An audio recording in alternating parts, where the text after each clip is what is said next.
Hello everyone, welcome back to our YouTube channel. कैसे हैं आप सब? आई होप सो सब बहुत अच्छे होंगे। तो प्रीवियस लेक्चर में हम लोग कवर अप कर रहे थे आप लोगों से अबाउट द ट्रांसक्रिप्शन। ठीक है, जिन लोगों ने अभी प्रीवियस टॉपिक को नहीं देखा है पहले वो यूट्यूब पर जाकर प्रीवियस लेक्चर को देख लें कि टाइप्स ऑफ आरएनए को समझने के लिए और इससे आगे ट्रांसलेशन को समझने के लिए ट्रांसक्रिप्शन का क्लियर होना बहुत ज्यादा जरूरी है मेरे प्यारे बच्चों। ठीक है, तो देखिए आज का टॉपिक हमारे साथ है मॉलिक्यूलर जेनेटिक्स के पार्ट को हम लोग लगातार कवर अप कर रहे हैं। पीछे हम लोगों ने रेप्लिकेशन, डीएनए रेप्लिकेशन है, semi conservative, as semi discontinuous, बहुत सारे इंपोर्टेंट लेक्चर को कवर अप किया है। तो आज बारी है टाइप्स ऑफ आरएनए की। ठीक है, तो पीछे एक बात और मैंने आप लोगों को बताई थी, एक्चुअल में होता क्या है, डीएनए के पास पोटेंशियल होता है किसे बनाने का, आरएनए का। ठीक है, the process by which DNA forms क्या, आरएनए से क्या कहते हैं, इसे कहते थे क्या, ट्रांसक्रिप्शन। क्या कहते थे बच्चों, ट्रांसक्रिप्शन कहते थे। ठीक है, तो सबसे पहले जो आरएनए बनकर आता है वो कौन कहलाता था, एमआरएनए। ओके, कौन बनता था, एमआरएनए। हालांकि यूकैरियोट का सबसे पहले आरएनए बनता है उसे कहते हैं hnRNA, that is primary transcript. अब जिन लोगों को डिटेल में कॉन्सेप्ट सीखना है कि प्राइमरी ट्रांसक्रिप्ट क्या होता है और प्राइमरी ट्रांसक्रिप्ट से एमआरएनए कैसे बनता है या एचएनआरएनए कहां होता, क्या होता है, ट्रांसक्रिप्शन का मैकेनिज्म प्रोकैरियोट्स में कहां होता है, यूकैरियोट्स में कहां होता है, अगर ये सब बातें आप लोगों को सीखनी है तो आपको इसके प्रीवियस लेक्चर को देखना होगा बच्चों। ठीक है, एक बात और बताई थी मैंने आपको, क्या बेटा, एक्चुअल में यहां क्या होता है, आरएनए पॉलीमरेज में क्या होता है, डिवीजन ऑफ लेबर होता है। ठीक है, क्या होता है, डिवीजन ऑफ लेबर।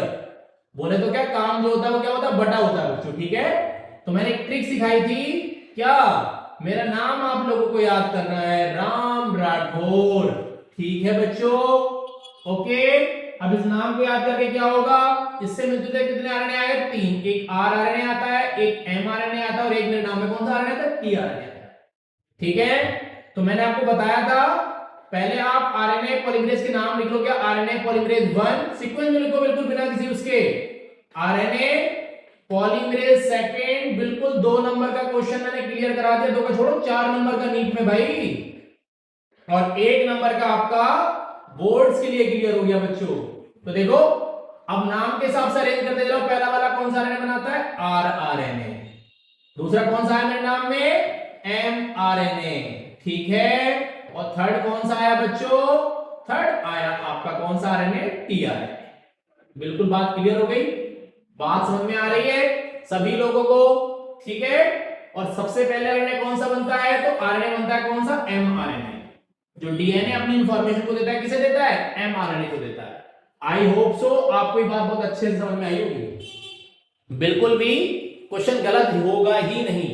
मैंने आपसे प्रॉमिस किया था पीछे ना कि मैं आपसे गारंटी लेता हूं अगर आप रेगुलर लेक्चर्स को देखते रहेंगे हमारे तो आपके कॉन्सेप्ट बहुत अच्छे से क्लियर हो पाएंगे।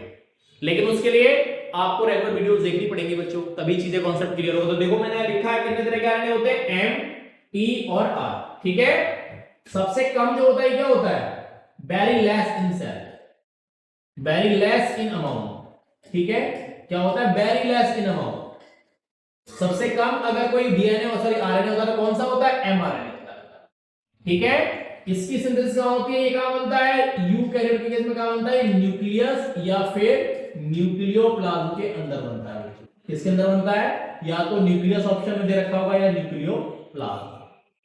ठीक है, ये वही आरएनए है जो क्या, sequence of amino acid, sequence of amino acid, मतलब प्रोटीन में जो अमाइनो एसिड का सीक्वेंस लगा होता है उसे लिखते हैं रिस्पांसिबल फॉर, है ना। तो रिस्पांस, ये क्वेश्चन आ चुका है बहुत बार नीट में कि जो रिस्पांस, कौन रिस्पांसिबल होता है, sequence of amino acid responsible होता है इन प्रोटीन चेन या बोले तो पॉलीपेप्टाइड चेन। तो कौन होता है, एमआरएनए। ये बातें कैसे समझ में आएंगी इसके लिए मैं आपको आगे लेकर चलूंगा। ठीक है, तो सिंपल सी बात थी, डीएनए के पास जो इंफॉर्मेशन थी वो इंफॉर्मेशन डीएनए से किसके पास आ गई, आरएनए के पास आ गई। ठीक है, ट्रांसफर हो गई इंफॉर्मेशन, तो अब कैसे काम होगा, कौन सा आरएनए कैसे काम करेगा? तो देखो इंफॉर्मेशन को डीएनए से किसने लिया? एमआरएनए, इसलिए इसे क्या कहा? Messenger RNA. जो इंफॉर्मेशन को कहां से, न्यूक्लियस से कहां लेकर आता है? अप टू द साइटोप्लाज्म लेकर आता है। कहां लेकर आता है? साइटोप्लाज्म तक लेकर आता है। तो पीछे मैंने बताया से कि ये आपका सेल है कोई, ये इसके अंदर आपका न्यूक्लियस हो गया। बात समझ में आ रही है? ये देखो यहाँ ये डीएनए था, तो इससे ये आरएनए बना, तो यहां से ट्रांसफर होकर यहां है। ठीक है, तो ये इसके अंदर कौन है? ये है न्यूक्लियोप्लाज्म, और ये कौन है? साइटोप्लाज्म। क्योंकि अब इससे किससे बाइंड करना है? ये किससे बाइंड करेगा आगे चलकर? क्योंकि इसे बाइंड करना है टीआरएनए। टी फॉर होता है ट्रांसफर, अपनी इंफॉर्मेशन को आगे दे देगा। ठीक है, बिल्कुल क्लियर होगी स्लाइड? चलिए अब बढ़ाते हैं आगे। आपने बात समझ ली होगी, बिल्कुल क्लियर कट हो गए। अब आगे आ जाओ बेटा।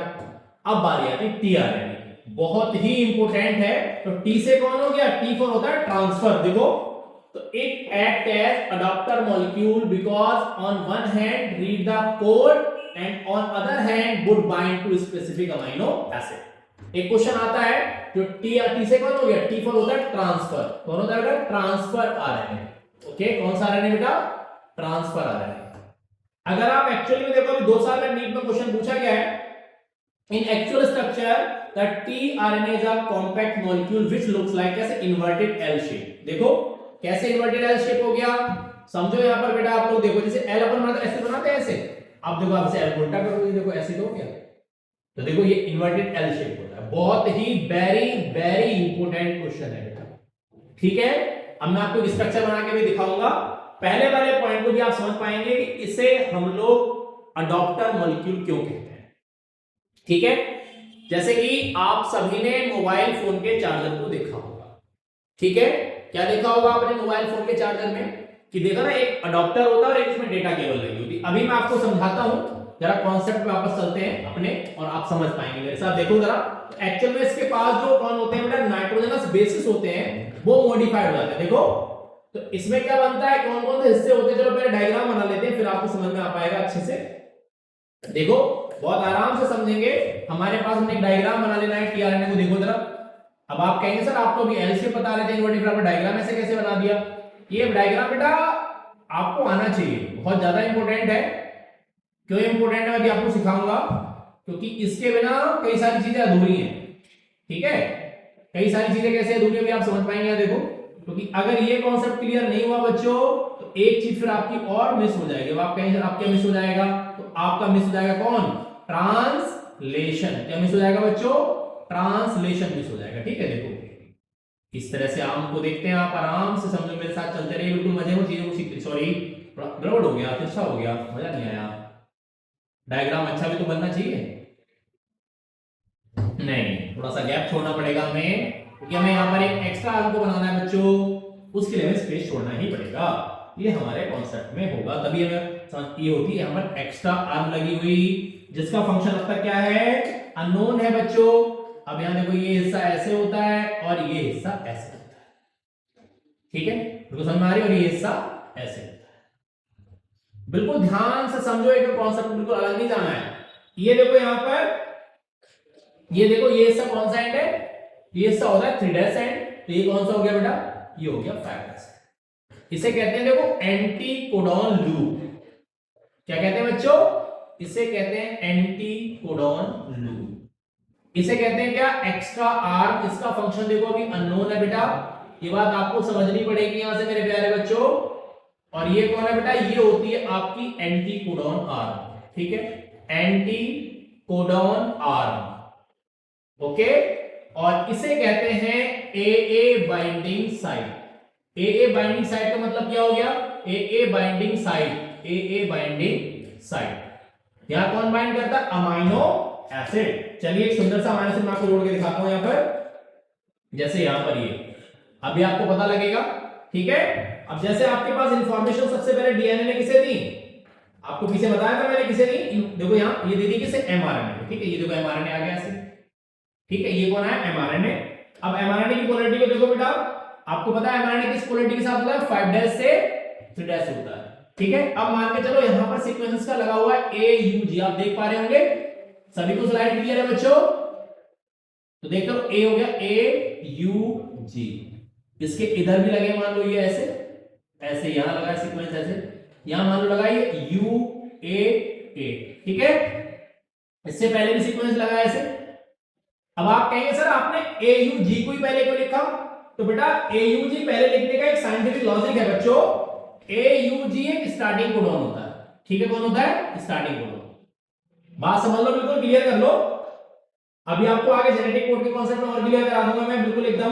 तो देखो आप A के अपोजिट कौन जुड़ेगा यहाँ, या 3 देखो, तो A के अपोजिट U, U के अपोजिट A और G के अपोजिट कौन C, ठीक है। तो देखो ये कौन होता है? ट्रिपलेट सेट को अपन क्या कहते हैं? कोडॉन कहते हैं। क्या कहते हैं? A triplet set of nitrogenous base is called codon.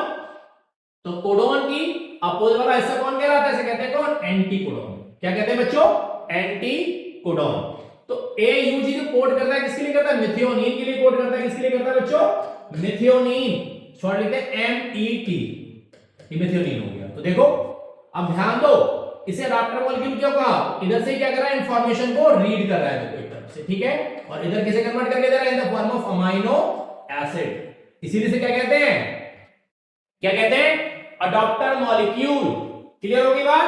अब आप सोचेंगे सर आपने दो ही क्यों लिखे, UA और AUG, बेटा तो ये स्टॉपिंग कोडॉन है। आपको आगे पढ़ाऊंगा कि स्टॉपिंग कोडॉन कौन से होते हैं। अभी आप समझ लो, मतलब ये है कि इतना हिस्सा ट्रांसलेट करेगा। एक क्वेश्चन बहुत इंपॉर्टेंट है, अभी आगे आपको कराऊंगा, आप समझ पाएंगे कि इसका रोल क्या है। पूरे जेनेटिक कोड में 64 कोडॉन आपको सिखाए जाएंगे, कोड जेनेटिक कोड, जिनमें से 3 स्टॉपिंग कोडॉन होते हैं, UAA, UGA और UGA sorry.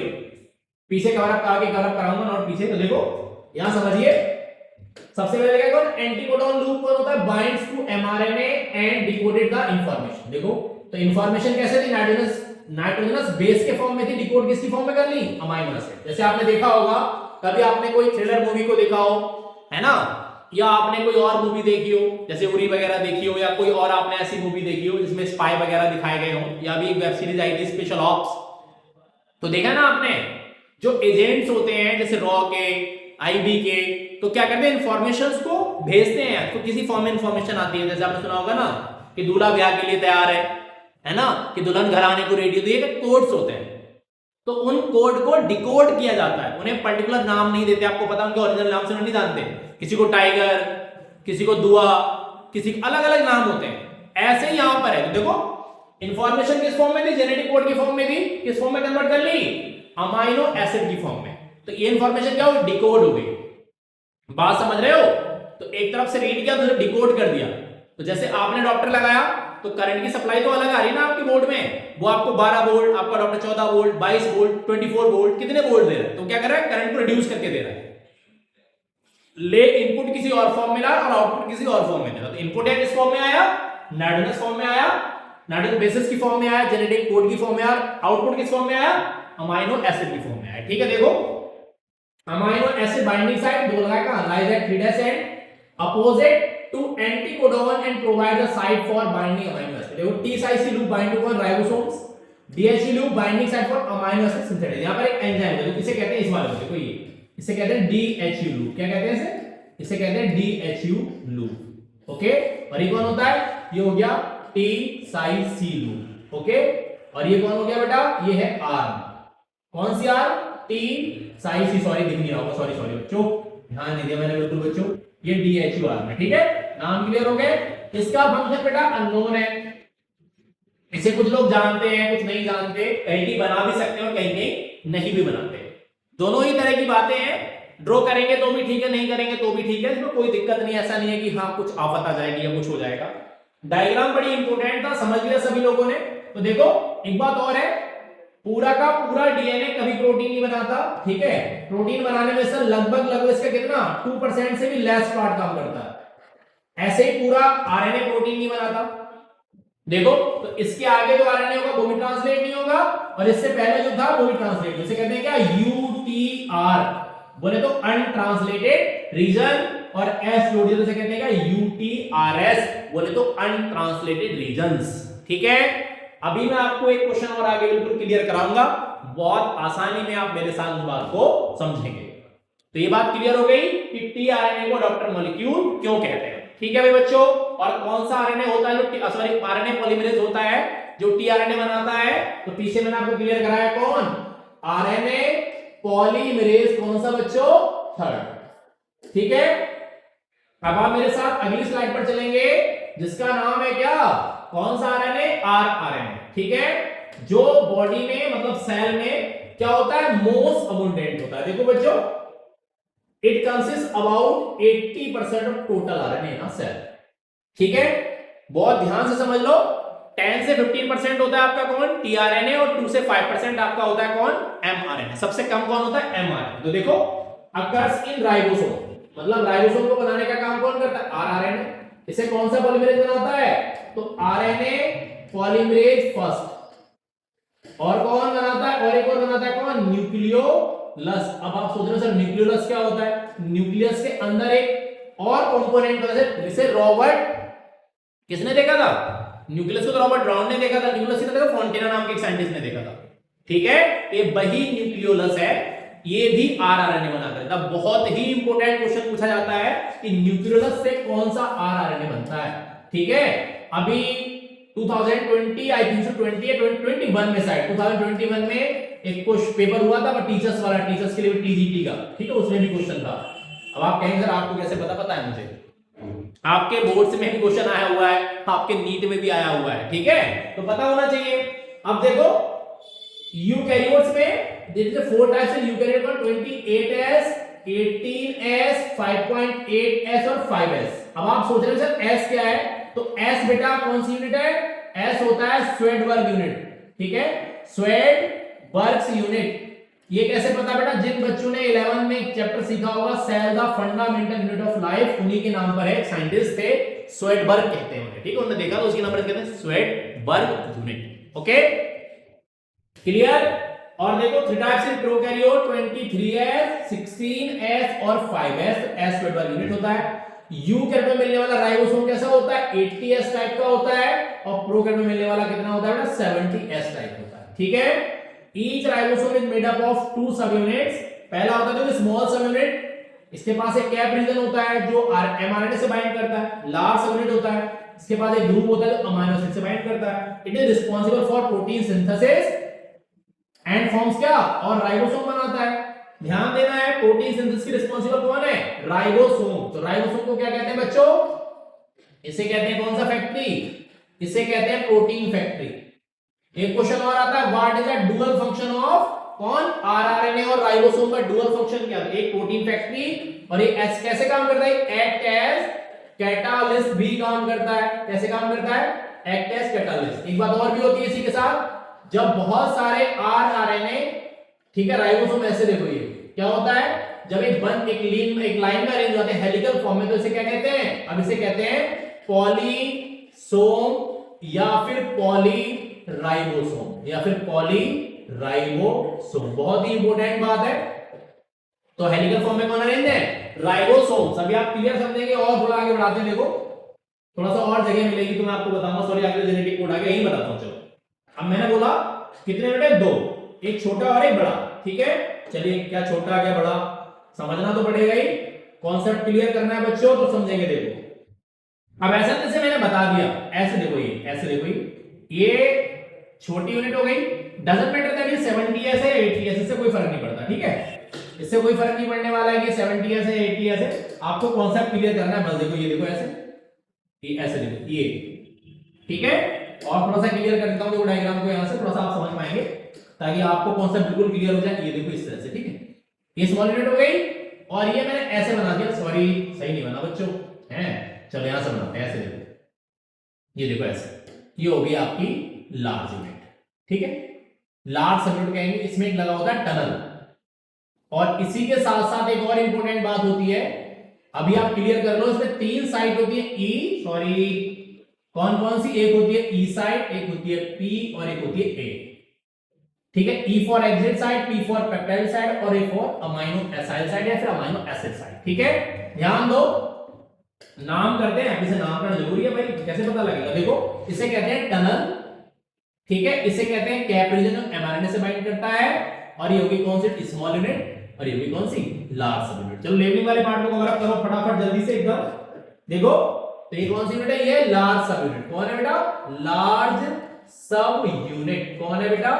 Large sub unit. ये कौन है? टनल, जहां पर कौन बाइंड होगा? प्रोटीन जो अमीनो एसिड जुड़ेंगे तो प्रोटीन बनेगा। ये कौन है? कैप रीजन, तो किसे बाइंड करता है, किसे एनकाउंटर करता है बेटा? तो ये mRNA को एनकाउंटर करने का काम करता है। ये क्या होगी बच्चों? ये होगी आपकी स्मॉल सब यूनिट। Okay, clear? समझ में आ गई बात? चलो और थोड़ा सा आगे बढ़ाओ। तो यहाँ कौन सा आरएनए बाइंड करेगा? अभी आपको पता लगा कौन सा आरएनए बाइंड करेगा? mRNA। कौन सा आरएनए बाइंड करेगा बच्चों? mRNA। देखो ये यहां से ऐसे, ये वाला ऐसे ऐसे एनकाउंटर करता है, ऐसे। तो कौन सा? ये 5 डैश और ये कौन सा? डैश। कौन सा आरएनए आ गया? mRNA। ठीक है, नॉर्मली देखो दोनों के दोनों जो यूनिट्स होते हैं वो एक दूसरे से अलग रहते हैं। जब कभी प्रोटीन बनता है, क्या बनता है बच्चों? प्रोटीन, तो ये दोनों यूनिट आपस में जुड़ जाते हैं। इसे कहते हैं क्या?